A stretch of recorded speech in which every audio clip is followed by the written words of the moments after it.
E respeitas. A paz seja convosco. Amém. Glórias a Deus. Estamos nesse segundo período tratando das bem-aventuranças. Chegamos então até a quinta das bem-aventuranças.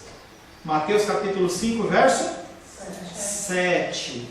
É a quinta bem-aventurança que diz: bem-aventurados os misericordiosos, porque alcançarão misericórdia.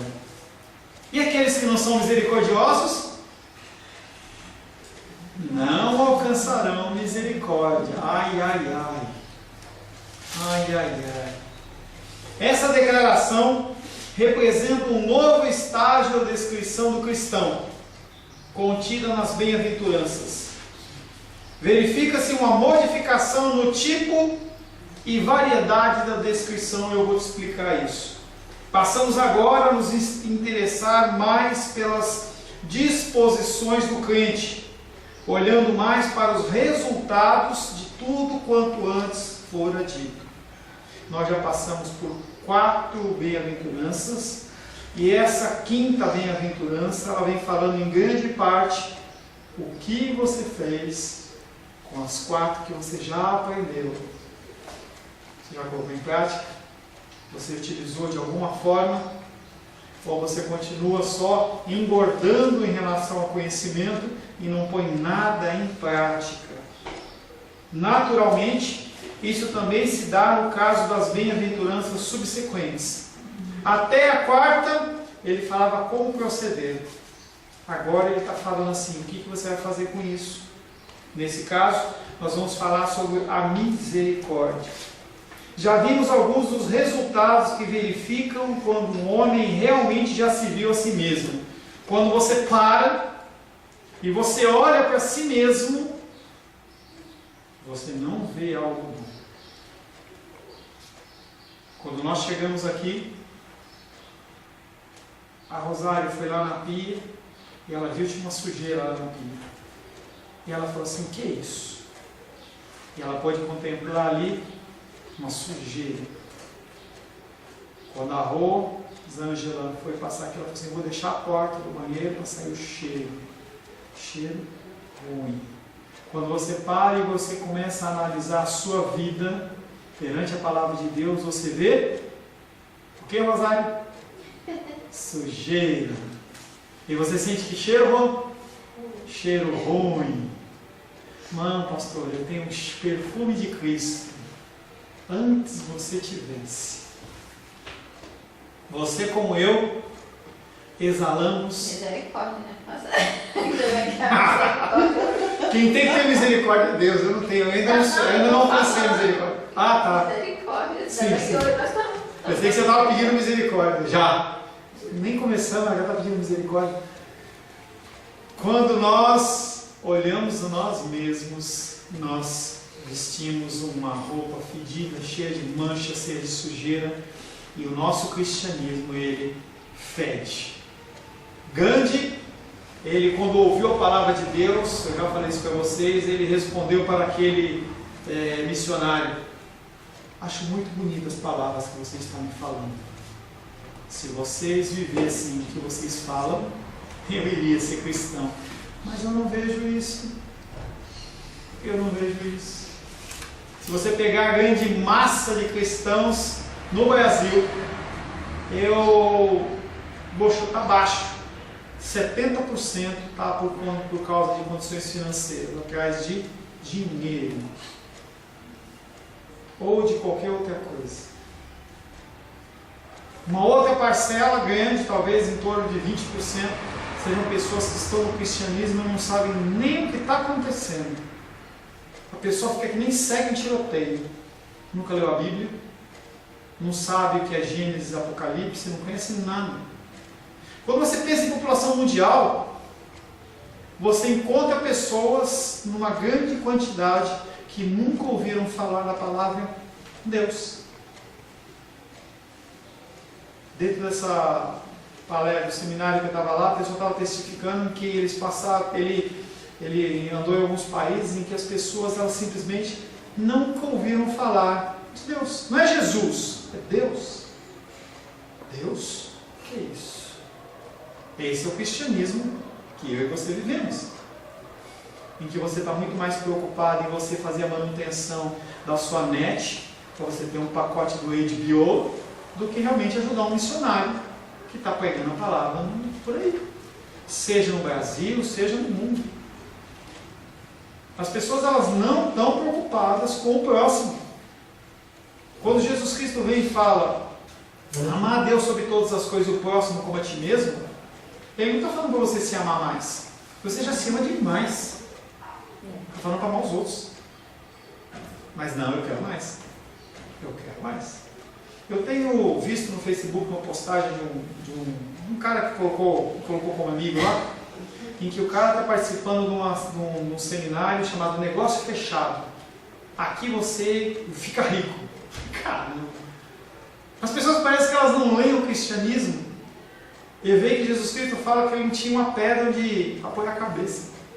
Eu não estou falando para você, como já disse várias vezes, para você ser um frei franciscano que você vive com uma muda de roupa e anda na condição paupérrima. Não é isso que eu estou dizendo. Eu estou dizendo que a gente precisa colocar em prática os pensamentos cristãos e ações cristãos também através das nossas finanças. Nós temos que entender isso.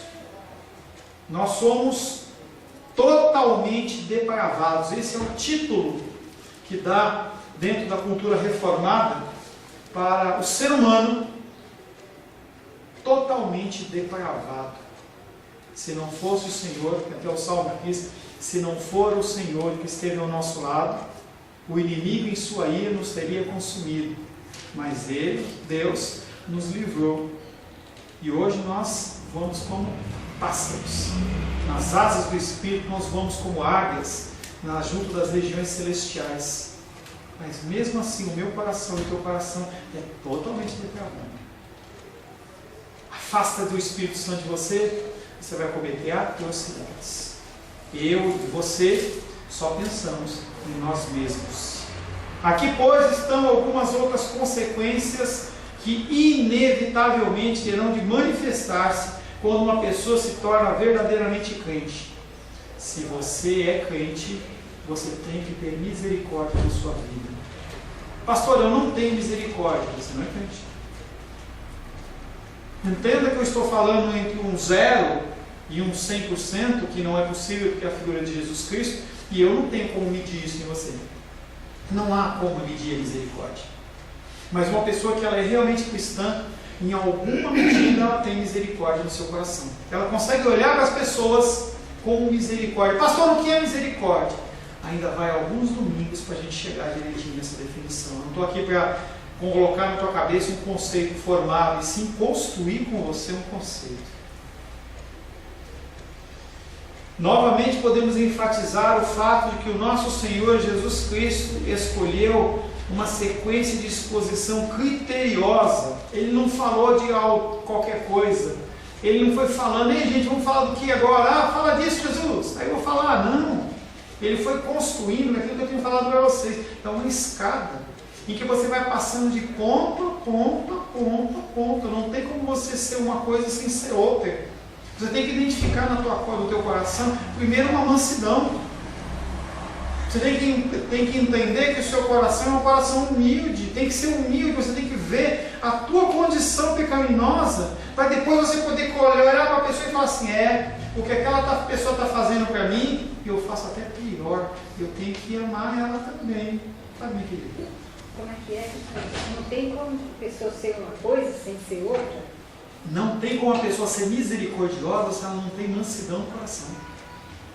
Porque, da mesma maneira que o fruto do Espírito Santo, ele é um fruto só, composto de amor, paz, benignidade, mansidão, domínio próprio, na qual alguns eles estão na sua vida mais desenvolvidos que outros, e você tem que se aplicar em crescer mais naqueles que você identifica, como no estudo.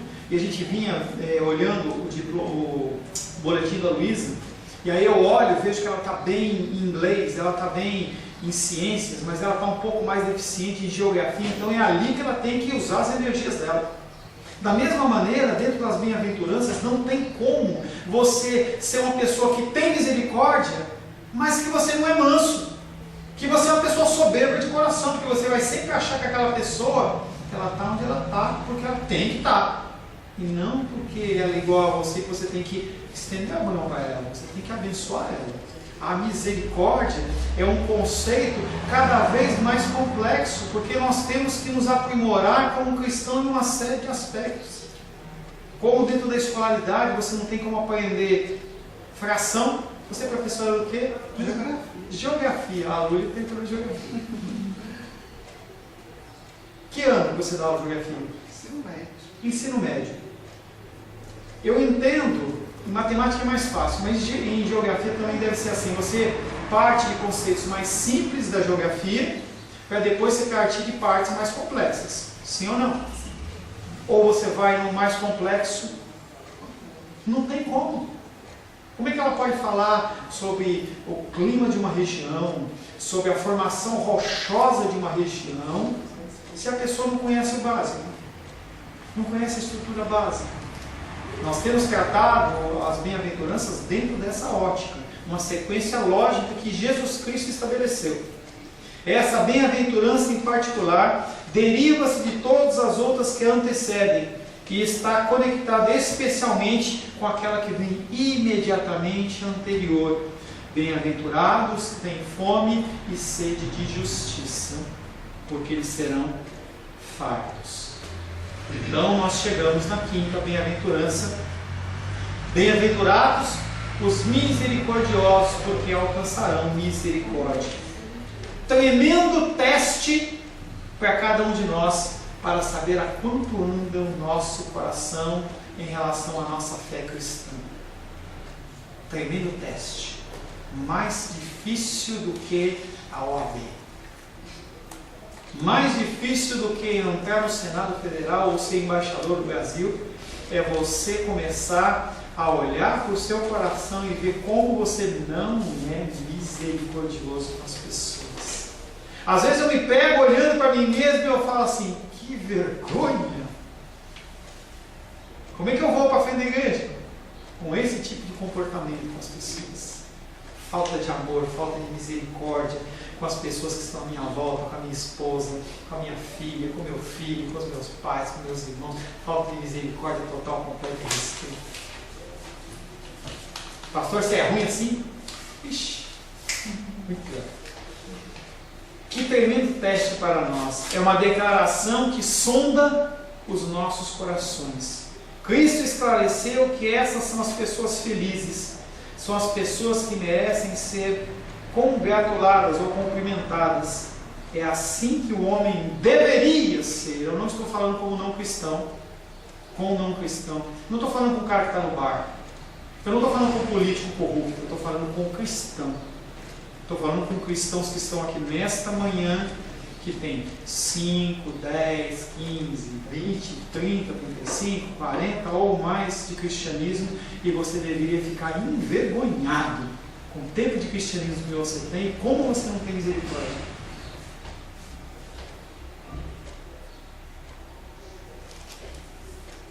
Nosso Senhor estava retratando e delineando o caráter do crente. Através das bem-aventuranças, Ele nos sonda e testa, revelando tudo quanto a nossa profissão cristã. Você acha que você está bem no cristianismo? Pode até achar, porque você toma como padrão outro ser humano, pecaminoso. Você mede a sua vida por mim? Você mede a sua vida pelo teu irmão, pela tua irmã? Por quem que você mede a sua vida? Se você medir segundo o padrão Jesus Cristo, frito. E naquela gordura preta ainda, quando faz o pastel muitas vezes, né?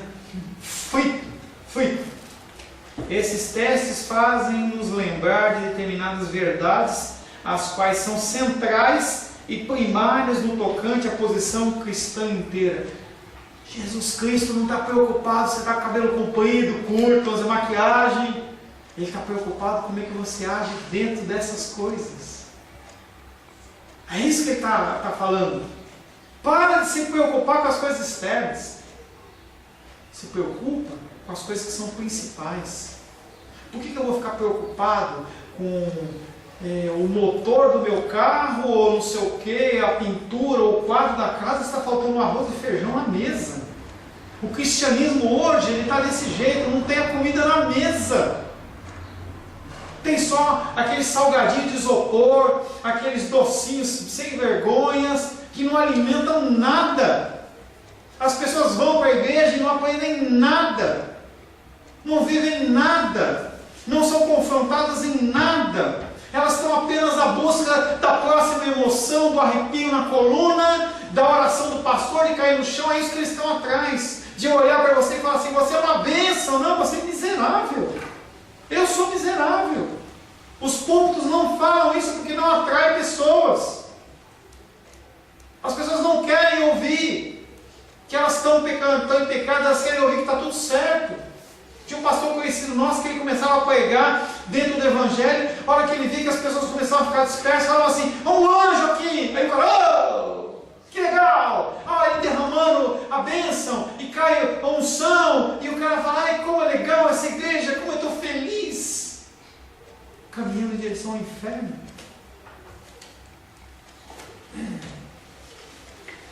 A primeira dessas verdades é a seguinte: o evangelho cristão põe toda a ênfase sobre a questão do ser e não sobre o fazer. Coisa profunda para você. Deus está muito mais preocupado com o que tem dentro do seu coração do que as suas ações. Você pode vir à igreja e não faltar um domingo, trabalhar na igreja afinco, mas o seu coração está amargurado e podre, não vale nada. Você pode dar aula na escola dominical, pode ser pastor, pode ser presbítero, diácono, qualquer coisa.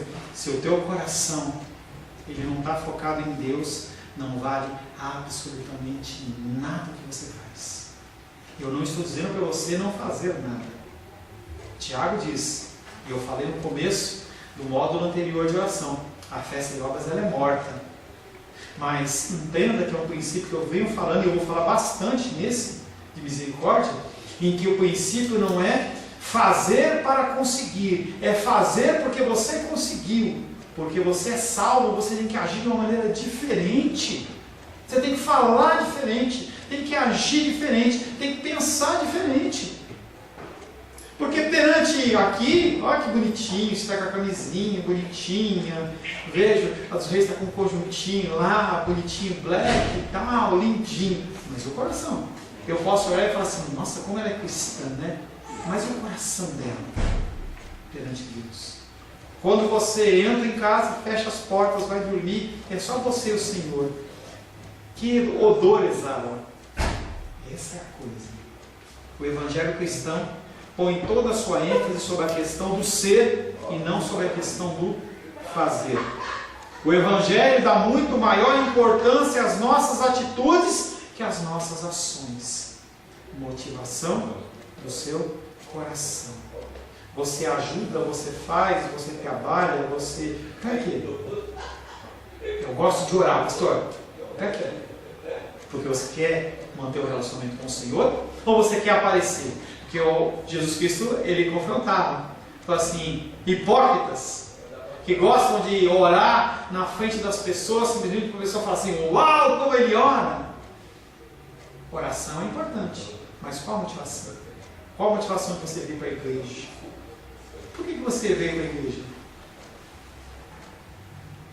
Você já parou para pensar isso? É porque é domingo, pastor, eu tenho que ir na igreja. Por que você vem para a igreja? Ou no caso da rotina com a dela, por que vocês vão na igreja? Quando vocês passam na porta, se o pastor perguntar: por que você está aqui? Você tem como responder? Qual é a sua resposta? Ou você não tem resposta? Porque entenda que você faz as coisas com alguma motivação. Quando você faz o almoço em casa, você faz porque você está com fome. Quando você vai lá e toma um copo de água, um copo de suco, alguma coisa, você toma porque você está com sede. Quando a Débora fez direito, Ela fez para quê? Para que você fez direito? Entendeu? Provavelmente, ou ela está querendo prestar um concurso nessa área, ou ela quer advogado. Mas ela tem alguma motivação. Ela não acordou e falou assim: mamãe e papai, hoje eu vou fazer direito. Por quê? Sabe? Não sei. Vou fazer. Por que você vem para a igreja? A resposta que tem, que eu não vou tirar essa resposta pronta, mas é algo que tem que vir no seu coração é: eu venho para adorar a Deus e para aprender mais dele. E se é o cerne do cristianismo? Adorar a Deus e ser obediente ao que Jesus fez. Aprender como se relacionar com esse Deus, como se relacionar com as pessoas, fazer o reino de Deus ele realmente ser implantado na terra. Agora, a maioria das pessoas, elas vêm para a igreja. Isso aí, é domingo, não é dia de ir na igreja? Não está na hora? Não é o momento? Nosso Senhor estava retratando e delineando o crente e o caráter do crente. Através das bem-aventuranças, ele nos sonda e testa. A primeira dessas verdades é a seguinte: o Evangelho cristão põe toda a sua ênfase sobre a questão do ser e não sobre a questão do fazer. Por todo esse sermão, nosso Senhor preocupava-se com as nossas motivações. Mais adiante, ele iria falar sobre as nossas ações. Todavia, antes de fazê-lo, ele preferiu primeiramente falar sobre o caráter e a disposição de fazer. Você não faz as coisas na igreja por fazer, você tem que fazer por algum motivo. E aí é uma coisa que eu já falei e volto a falar, porque é um exemplo muito legal em relação a isso, em relação ao nosso Ministério de Ação Social. Já contei essa história, eu vou contar de novo.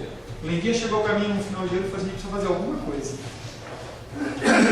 Beleza. Na área social. Você já orou? Não, eu só queria fazer. Tá. Passou novembro, passou dezembro. Não aconteceu nada. Ela não falou nada. Voltei de férias, ela falou assim: pastor, a gente precisa fazer alguma coisa. Fiquei incomodando. Já orou? Não é você que vai falar. Eu falei: não. Ministério, os ministérios, eles têm que nascer no coração da pessoa. Eu não estou aqui para dizer que tem que ter um diaconato, ou tem que ter um ministério disso, ministério. As pessoas, elas naturalmente, elas vão se envolvendo, e o próprio Espírito Santo ele vai colocar no teu coração esse tipo de coisa. E você tem que pilotar aquilo. E aí nós continuamos fazendo, porque o Senhor continua dando a direção para ela. Se um dia a Glenda chegar para mim e falar assim: pastor Paulo, vamos dar um tempo no Ministério da Ação Social, eu vou comunicar a igreja, vou abençoá-la, vou pegar essa caixinha e vou guardar lá embaixo, até que alguém fale: eu quero fazer ação social. Porque tem que nascer no coração das pessoas. A motivação tem que ser uma motivação que nasceu no coração de Deus. Senão não tem sentido a gente se reunir nessa igreja, enquanto o Senhor está mostrando para mim que é a vontade dele, da gente estar fazendo isso aqui, a gente continua aqui. Mas eu não vou ficar fazendo um culto simplesmente para fazer por continuar. Não é esse o objetivo. Esse é o ensino essencial do Novo Testamento. O crente é alguma coisa antes de fazer qualquer coisa. Você é salvo antes de fazer qualquer coisa. Você tem misericórdia porque você age com misericórdia porque você já tem misericórdia. Você é manso, você age com mansidão porque já foi implantado no seu coração uma sementinha de humildade, de mansidão. Porque senão não tem como nascer algo que não está plantado no seu coração. Eu posso falar para você, mas eu não posso fazer uma coisa nascer do nada. A palavra de Deus diz que uns semeiam, outros molham e outros colhem. Se a semente ela não foi plantada pelo próprio Deus no teu coração, quem sou eu para colocar algo no teu coração? O que eu posso fazer apenas é te dar elementos para você entender os princípios que o Senhor tem trazido ao seu coração. Algumas coisas que você tem ficado em dúvida, e aí você tem que ter o desejo no coração de ter sanado, porque você quer conhecer mais esse Deus, quer conhecer mais a palavra de Deus. Essa é a verdade fundamental. Nós precisamos ser crentes antes de podermos agir como crentes. Ser é mais importante do que fazer, e as atitudes são mais importantes do que os atos. Primariamente, o que importa é o nosso caráter, o que move o teu coração. Não fomos convocados como crentes para sermos ou tentarmos ser crentes em certos aspectos. Não, você já é. E você tem que viver. Você tem que ser humilde, você tem que ser manso, você tem que ser misericordioso, você tem que ter fome e sede de justiça. São elementos do cristão.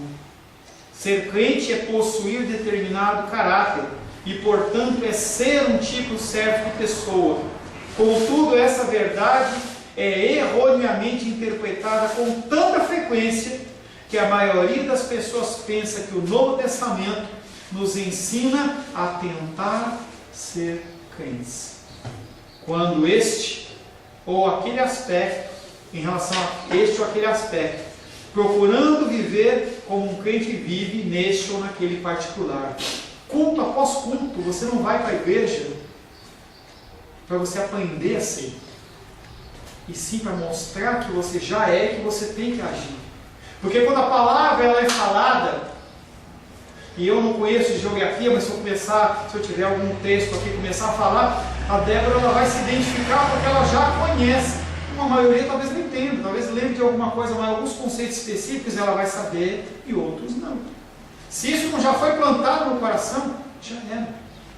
É por isso que você falar de Jesus para uma pessoa é algo tão importante, porque aquela semente que está no coração dela passa a brotar. Não é você que planta. Quem é você para colocar o cristianismo no coração de alguém? Quem é você para tirar o budismo, o hinduísmo, o ateísmo, ou qualquer um desses ismos do coração de alguém? Nós não temos essa capacidade. Pastor, deixa eu falar uma coisa sobre o homem que Jesus me permitiu aceitar ele numa reunião desse pastor, porque a semente já tinha sido colocada, e aí naquele dia Deus me encaminhou para me encontrar com aquele ser. E aí parece que o homem sabia a vida toda, eu vou dizer bem rápido. Mas a verdade é que ali eu aceitei Jesus, levantei a mão com gosto e disse, eu quero. E eu ainda era nova, eu corri, desci as escadas do ginásio do esporte, correndo, não era só andando assim, pezinho por pezinho, não, limpou a quadra, fui correndo. Cheguei lá com toda aquela alegria, aceitei Jesus. O homem pregou em 5 continentes. Ele pregou, ele ainda está vivo. Um dia desse eu achei ele na internet, ele sei lá como. Luiz Esquiló. A verdade é que ele, naquela tarde que ele aceitou Jesus, ele estava assistindo uma sessão, uma coisa. Ou seja, ele estava esperando para entrar no cinema e passava uma sessão, passava outra e ele não entrava. E estava ali, o menininho passou lá e entregou o folheto para ele. E depois chegou lá, mas na frente, ele deu, gostou do folheto e saiu caçando o menino. Lá na frente ele achou o menino. E disse, menino, conversou com o menino, aí o menino pregou para ele. E daquele dia para frente ele se tornou esse grande homem. Então isso aí é uma coisa assim que não tem nem tamanho nem medida para você ver que a semente já estava plantada. O menino chegou e só entregou a mensagem, como folheto. E daquele dia o homem mudou de vida. E já pregou em 5 continentes e já está vivo, acho que tem já 90, está beirando 100 anos. Viu, irmão Cláudio? 90 anos pegando o evangelho, você ainda tem chão nessa vida, hein? 100 anos, hein? Ó, entenda que tem vasos que eles estão vazios. E você vai jogar água e não vai nascer nada. Mas tem vasos que você vai jogar água e ele vai florescer. E foi na hora. Nossa função? Jogar água. Falar da honra de Deus. Nossa função é essa. Independente de quem quer que seja. Contudo, essa verdade é erroneamente interpretada com tanta frequência que a maioria das pessoas pensa que o Novo Testamento nos ensina a tentar a ser crentes em relação a este aspecto ou aquele aspecto. De maneira nenhuma. Mas somos crentes e as nossas ações são resultantes deste fato. Subindo mais um degrau nas nossas considerações, podemos dizer o seguinte: não se espera de nós que controlemos o nosso cristianismo. Não se espera. de você que você controle o seu cristianismo, e sim que o cristianismo te controle. Que a palavra de Deus te controle, te dirija. Lâmpada para os meus pés é a tua palavra. Nosso mundo jaz em trevas, no maligno, em grandes trevas. Como é que você consegue caminhar sem tropeçar? Lâmpada para os meus pés é a tua palavra, ó Senhor. Não se espera de nós que controlemos o nosso cristianismo. Pelo contrário, nosso cristianismo é que deve nos controlar.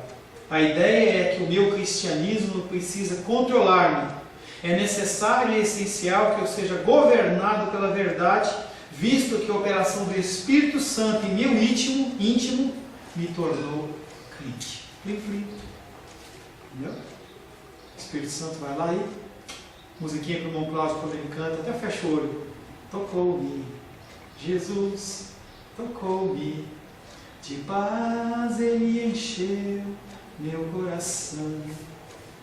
Quando Jesus me tocou, livrou-me na escuridão. Ele te tocou.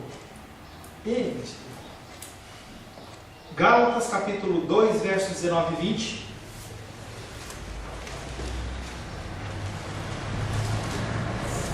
Lê pra gente, Rosário, por favor. Gálatas Capítulo 2, versos 19 e 20. 19 e 20. Pode ler? Por favor. Porque eu, mediante a própria lei, morri para a lei, a fim de viver para Deus. Estou crucificado com Cristo. Logo, já não sou eu quem vive, mas Cristo vive em mim. E esse viver que agora tenho na carne, vivo pela fé no Filho de Deus, que me amou e a si mesmo se entregou por mim.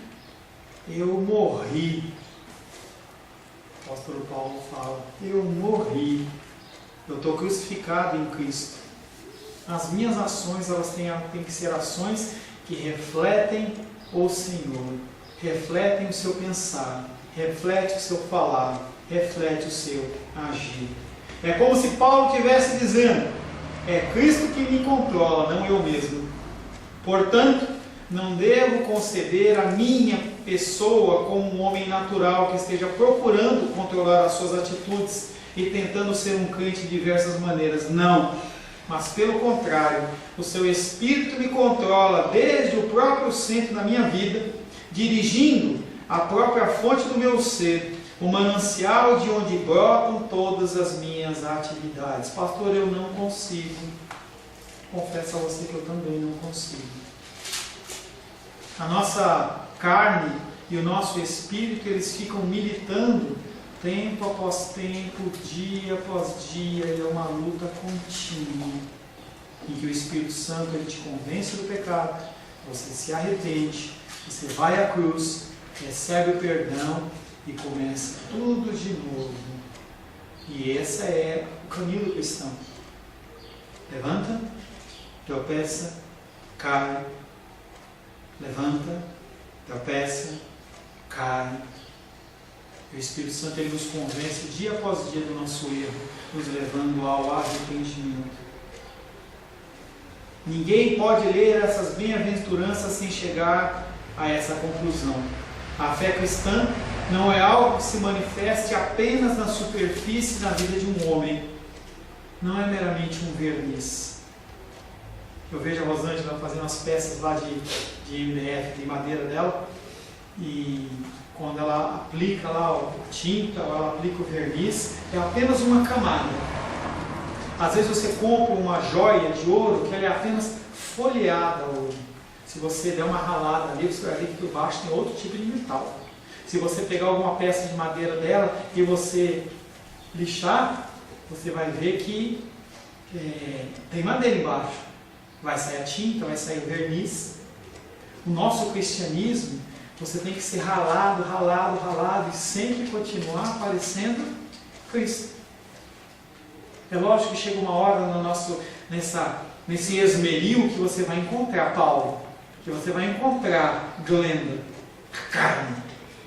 Mas cada vez mais o nosso cristianismo ele tem que ser impregnado, para tomando conta do nosso corpo e do nosso ser. O que é o batismo? Além de uma ordenança. O batismo é uma expressão externa do que está dentro do seu coração. Às vezes eu converso com pessoas e as pessoas falam assim: eu me batizei apenas por batizar. Eu fiz um discipulado, eu fiz uma série de coisas, mas eu me batizei porque a minha mamãe mandou, porque o papai mandou, porque todos os meus amigos estavam batizando. E a pessoa descobre que o interior dela continua inalterado. Apenas um banho. Quantas pessoas vivem esse tipo de cristianismo em que elas não têm mudança e transformação nenhuma? Se você parar hoje para ver, desde o dia que você se converteu, 5, 10, 15, 20, 50, sei lá quanto tempo atrás, será que você mudou alguma coisa de lá para cá? Será que tem alguma transformação ou você continua sendo a mesma pessoa? Tem pessoas que aceitam Cristo e continuam a mesma coisa. Ou se ela mudou, mudou quando? Será que mudou o suficiente? Aí eu peguei, né? Aí eu te peguei, né? Não, você mudou. Mas será que você mudou o suficiente? Será que a gente cresceu o suficiente? E aí, voltando ao exemplo da nossa professora de geografia. Se ela der aula para o primeiro ano, no segundo ano, será que ela não espera que a pessoa ela aprendeu alguma coisa no primeiro ano? Ou a pessoa ela vai crua? E a gente vê algumas escolas, não sei a realidade dentro de Brasília, mas dentro do estado de São Paulo, em que as pessoas elas mudam, passam de ano e ela nem sabe ler. A pessoa está entrando no ensino médio, não sabe ler. A pessoa não aprende nada. E isso é uma realidade cristã também. As pessoas elas estão no cristianismo e não aprendem nada. Eu me reúno com pessoas em que as pessoas nunca oraram. 15 anos de convertido. Se eu chegar para a pessoa e falar assim, você pode orar? Ela fala assim, eu não sei orar. Eu tenho que ensinar ela a orar. Reparei que você não canta. Eu nunca cantei ao Senhor. Quantos anos você tem em cristianismo? 15, 20. Por que você... Nunca ninguém me ensinou. Nunca ninguém parou e falou para mim assim, você tem que orar. E ore assim, como Jesus Cristo fez. Aí a gente volta para o início da oração. As pessoas elas não sabem orar. As pessoas não sabem louvar ao Senhor. Não sabem o motivo, a finalidade e o propósito. Cabe a mim e a você sermos luz na vida dessas pessoas e ensinar, despender tempo. Experimente pegar uma pessoa que você conhece há muito tempo e pergunta para ela se ela sabe orar, se ela sabe louvar o Senhor, se ela já leu a Bíblia. Eu encontro pessoas fazendo teologia que nunca leram a Bíblia. Recebem um diploma de bacharel de teologia que nunca leram a Bíblia. Lê um salmo, conhece um salmo, conhece um evangelho, mas nunca leram a Bíblia, nunca estudaram a Bíblia. Não acredito, pastor. Muita gente faz teologia achando que eles vão aprender a Bíblia lá. Às vezes você pode achar que o seu cristianismo ele é um cristianismo que não acrescenta nada a ninguém, você está enganado. Se você começar a olhar para as pessoas que estão à sua volta e Deus te conceder essa abertura de visão, você vai ver quantas pessoas estão carentes para receber essa porção pequena que você tem no cristianismo de evangelho. E que aquilo pode mudar a vida de uma pessoa, como mudou a sua vida naquele dia. Como utilizou a vida de um menino para entregar um simples folhetinho para alguém. As nossas ações, elas têm uma influência, um impacto no mundo espiritual que nós não conseguimos mensurar. Feche seus olhos. Senhor Deus, Mais uma vez, Pai, nos deparamos em relação às bem-aventuranças e nos constrangemos. Nós não temos sido cristãos como professamos. Anos e anos e anos dentro da igreja, sem termos nenhuma ou pouca mudança, nenhum ou pouco fruto, mas mesmo assim o Senhor continua nos dando uma oportunidade. Se estamos vivos, é porque nós podemos mudar. Se nós estamos vivos, sim, nós podemos agir. Se nós estamos vivos, é porque o Senhor ainda tem algo a fazer através das nossas vidas. Por isso, Pai, pedimos a Ti que o Senhor nos constranja mais e mais a nos posicionarmos segundo o Teu querer e segundo a Tua vontade. Nos ajuda, Espírito Santo, é o que nós oramos e Te pedimos em nome de Jesus. Amém. Glórias a Deus.